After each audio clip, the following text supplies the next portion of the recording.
Good morning, everyone. It is Tuesday tea time.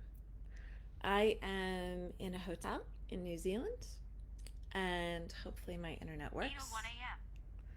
8:01 a.m. I am doing tea time here right before I got on the airplane to go home, so I'm pretty excited to go home. I've been in New Zealand for about, let's see, it's been 5 weeks, I think, since I was in the US, so yeah, it's good to go home.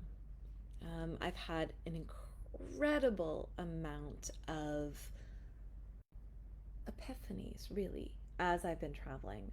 I've had some really great students, I've had some really great questions, and I have just spent all morning writing. Um, I'm really excited to get going on the editing of the book, which comes out in November. And it's cool stuff that we get to do with horses. Everybody has a slightly different perspective on it. As you guys know, my perspective is what is possible to do with horses if they have freedom of choice. If they want to do the things that we want to do, I think it's a lot more fun than if it feels like we have to pressure them into it. So, today I wanted to talk about the purpose of pressure. So, pressure is inevitable. Life puts pressure on us all. There's always pressure around us. We also put pressure on each other in a relationship. That is how relationships work.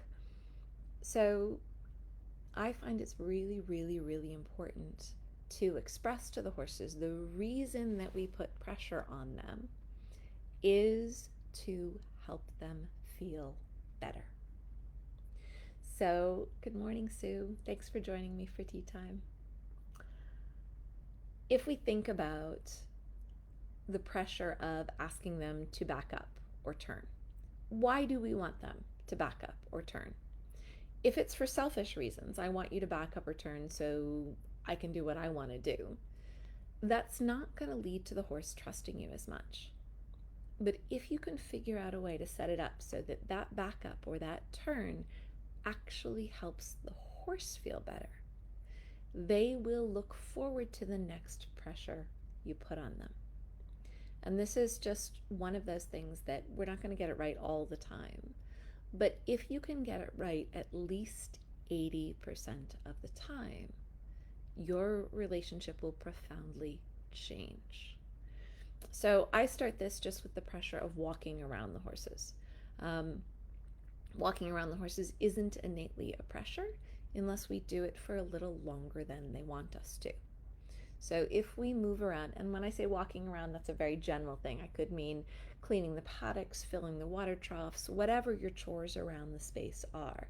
If you're moving around the space a little longer than the horse wants you to, it becomes a pressure. But what's the purpose of that pressure? Well, we might think the purpose of the pressure is to take a walk or to clean up the paddock or to fill the water trough. But I want to challenge you on that. What if the purpose of the pressure was to actually help the horse feel better? That would change the relationship. So I am going to encourage everybody I work with in clinics, everybody who takes my courses, everybody who reads my book, I'm going to encourage them to think about how the shift of timing, just by a few moments, stopping your task to match the horse, put yourself in a parallel line, face the same direction as them, be the same as them, and stop doing your independent action. And instead, be passive, be like the horse. When do you do that? So, when you stop your action or your pressure, is what the horse thinks the purpose of that pressure was. So, if I'm cleaning the horse paddock, if I am cleaning up manure and moving around, yeah, sure, my purpose is to clean the paddock. But if my purpose is also to make the horses feel better, I'm going to notice when one of them has stopped their feet and then additionally to stopping their feet has moved their sensory system, their ears, their eyes, their noses. They feel something or see something that makes them feel good. And when they feel good, even if I wasn't the cause of it, when they feel good, I stop what I'm doing and I share that moment with them. When I share that moment with them, they start to link it to the action that came before it, which in this case was just me cleaning up the paddock. But they start to think that the reason I'm cleaning up the paddock is to make them feel better if that's when I pause. You guys may be seeing the obvious difficulty here. A lot of us tend to pause when our horses get upset. What is bothering you? And that will make them feel like you understand. There's some benefits to that, but it won't help them trust pressure.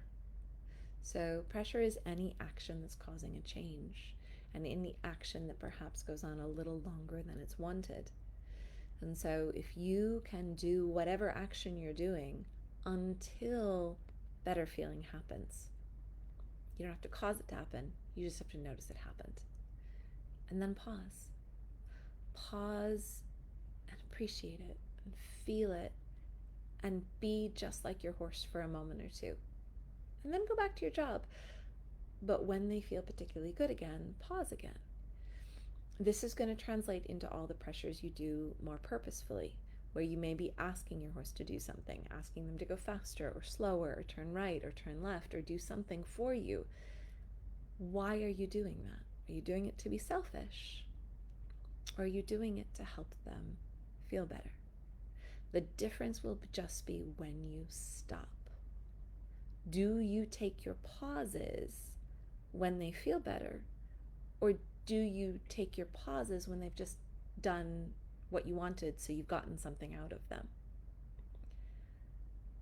That is going to profoundly change your relationship if you start considering that. And everything we could do can be trained for obedience, where we get something out of them, or it can be trained for nervous system regulation, for feeling, where we use pressure for the benefit of our partners.